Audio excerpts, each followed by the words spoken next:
everybody. Oh, yeah. So stand up. Stand up, quick. Stand in front of her. Whoops, there's. Okay, everybody. I don't have legs. Stand up, quick. And yourself. Okay. Okay, so I'm going to start. Hi everybody, my name is Katrina Croft and I'm here to talk to you guys today about SIDS.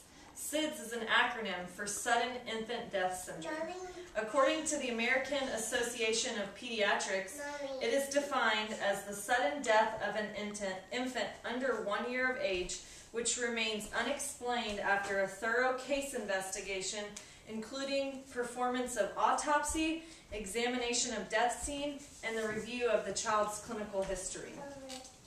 Most SIDS deaths occur between the ages of 2 and 4 months old. Rarely does it occur before the infant is 1 month old or after the infant is 6 months old. It is a very vague affliction that has unknown causes and is very hard to prevent. There are things, though, that have been proven to help prevent it. Let me tell you a little bit more about SIDS and how you might be able to prevent it. SIDS is also known as the silent killer or crib death. It plagues otherwise healthy children. The diagnosis is one of conclusion. After an autopsy and everything else is ruled out, no foul play, no other symptoms, it is then ruled a SIDS death. It is not suffocation, neglect, choking, vomiting, or vaccinations. It's not caused by any of those things. Some statistics about SIDS. SIDS is the third leading cause of infant death in 2005 and the first leading cause of death among infants ages 1 to 12 months old. A total of 2,230 SIDS deaths occurred in 2005. This is from a report by the Center for Disease Control and Prevention. American Indian infants are 3 times as likely to die from SIDS, and African American infants are 2 times as likely to die from SIDS as white infants. Hispanic and Asian infants are the least affected by SIDS death. The CDC and other organizations are actively trying to get knowledge out there to the American Indian and African American people to lessen the chances of SIDS in those races as well. In 1994, there was a Back to Sleep campaign that was put out that had info on SIDS and how to help prevent it. This made a dramatic decline in the SIDS deaths. It was simply informational and nobody was trying to sell anything. It was just to get information out about what SIDS was. Some of the tips that they put out are, number 1, to place the child sleeping on their back at nap time and at bedtime.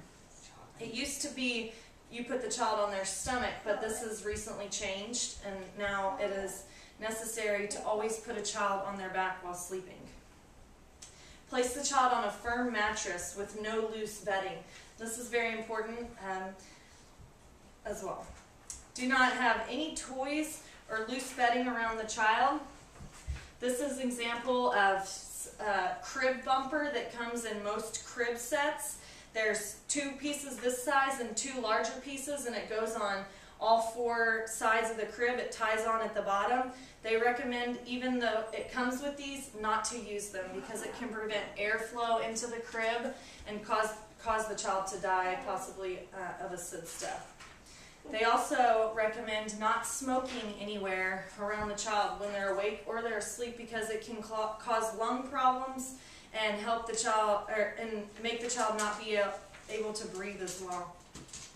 They also recommend using a pacifier when a child is asleep because in the event that the child did roll over onto their stomach, it prevents some blockage from the mattress to the child's face and can still let some airflow into the child.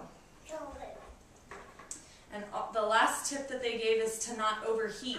Don't put lots of blankets around the child. And don't keep it too warm in the house. They actually recommend that a house with an infant be set around 68 to 70 degrees as for the infant not to overheat. These and other tips can be found from a free pamphlet from the National Institute of Child Health and Human Development. You can see me afterwards to get the web address if you'd like. In 1983, 1.5% of infant deaths were SIDS death. In 2005, that number was lessened to 0.5%.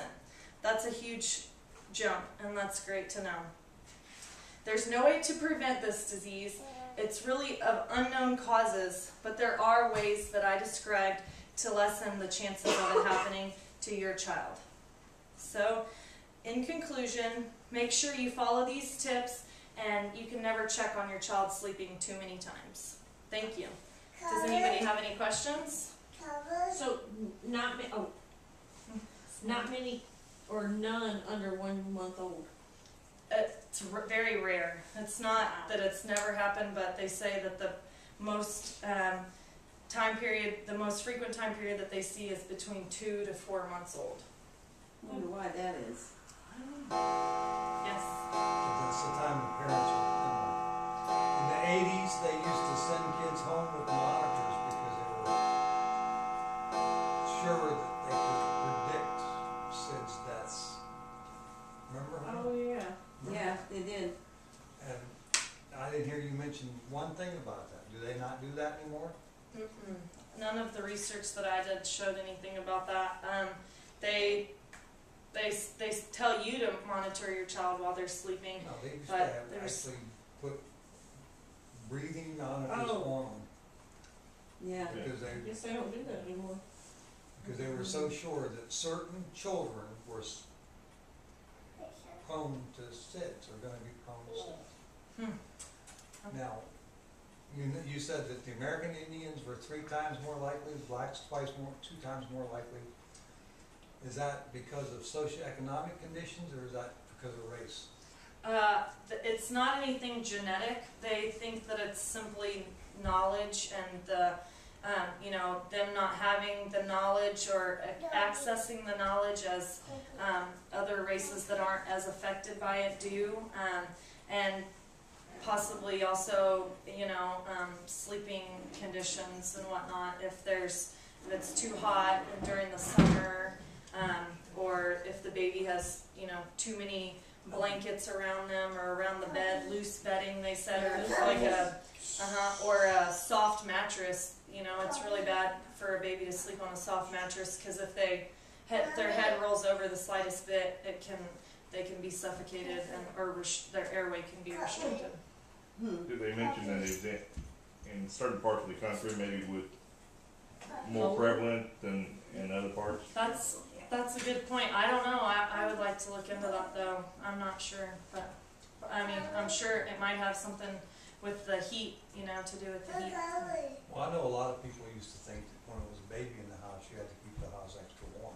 Yeah, I've heard that too, but they actually say that 68 degrees is the optimal temperature to keep the infant's room. And actually on some of the baby monitors now, they have the part that stays in the baby's room, it has a little thermometer on it, so you can see what the temperature in that room is. Actually one that I bought They has didn't have that. that stuff when our kids were Nanny little. would be freezing, huh? Be dying. Alright, thank you all. Yeah. Hey. Show the camera.